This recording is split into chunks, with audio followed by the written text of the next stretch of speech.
street food. What's up, street foodies? This episode is all about you. Actually, it's about China. It's about me answering the questions posed by you. Welcome to Season 4 of Viewer Mail. You know what? Thank you for asking questions. I'm gonna do my best to answer them all. Some of these go back to Season 2. Here we go. Alright, several people ask what is my least favorite food in China. That's the easy one. Chicken feet. I cannot stand chicken feet. Have y'all ever had chicken feet? On the real. Nasty. First of all, it's like the closest you can come to what it feels like to eating a corpse, I imagine. It's skin just hanging off, and then you put the whole thing in your mouth, and you suck off the skin, you spit out these tiny little bones. It's like snacking on a mouthful of baby knuckles. I know some of y'all might disagree with me, but just for real, chicken feet. Blah. No. 93 Tom Ash asks, what food have I found in China that has a potential of being popular in the West? A lot of foods fit this bill. Chinese birthday cake is awesome, Chinese fresh noodles are awesome, and I don't think they're very well represented in the States. But the one I'm gonna go with is jianbing. I've showed this fried bread on street food a couple of times. I have never had a Western visitor turn it down. Most people really like it. Right, this one comes from Alethea. Sticky rice. Dear street food, I'm going to write you a note. I would like to know if you would want some food. I'm going to find some food for you. Toilet paper.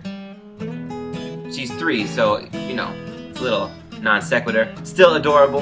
Longtime viewer Alan Branch wants to know, dear street food, what's up with the hat? Are you cold? You know, when I first started doing these vlogs, my daughter was young and it was nap time when I would do them, and I would have to go onto our balcony, which was not heated, and in fact, I was quite cold, so I wore the hat. Now it's sort of part of my YouTube persona, or not, I don't know, it's just a thing that I continue to do. Dear street food, you do know a duck is not a mammal, right? Thanks for that Season 3 reference, and yes, I do now, thank you.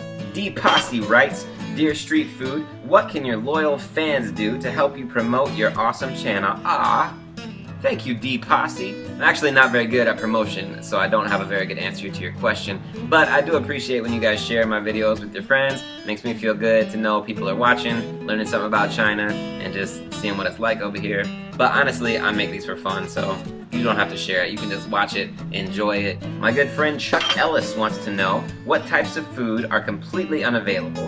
What do I use as a substitute? And have I ever had a substitute be actually better than the food I was trying to replace? Thank you for asking the question with the most parts, Chuck. There's actually a lot I can't get here, especially related to dairy and cheese, but the food that I thought of when I read this question is nangua. Nangua is in the squash family, and they're huge. They're usually like this big, long, round, kind of like a giant acorn squash. They're orange in the middle. We use it as a replacement for pumpkin, but it's great because you can eat it savory, or you can like mash it up and put it in a pie and it'll be sweet. It's actually awesome. I really enjoy nangua. Plus, I don't know if I mentioned it's huge. There's a question from Parth. What's the food I got the sickest on?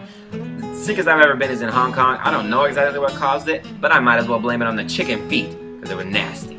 Revolution NGN asks, where would I want to see a street food spin-off? If there was going to be a street food show, but in another country, where would I like to see? That's a great question. There's probably a lot of places I'd like to see, but you know what I would really like is like North Africa, like street food Morocco.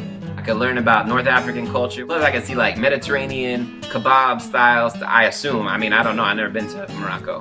In fact, really, I'd like to see street food anywhere. Hey, what if you guys made fan videos of the street food in your town and then I could post them? That would be awesome.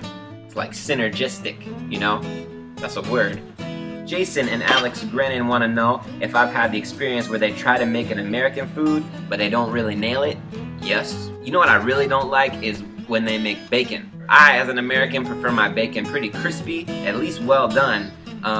And I've definitely consumed some raw bacon a few times here. Don't recommend that. Caleb James asked a really good question, but I don't have a really good answer. Sorry about that. Maybe I'll get to that one next season.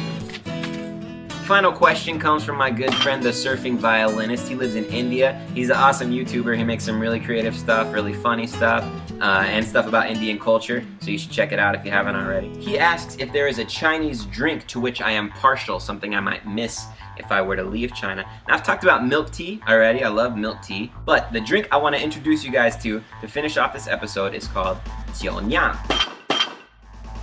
That actually might not even be the real name for this. I'm sorry if I got it wrong. I asked a bunch of friends and they gave me a bunch of different answers. So this is basically some Shanxi rice wine.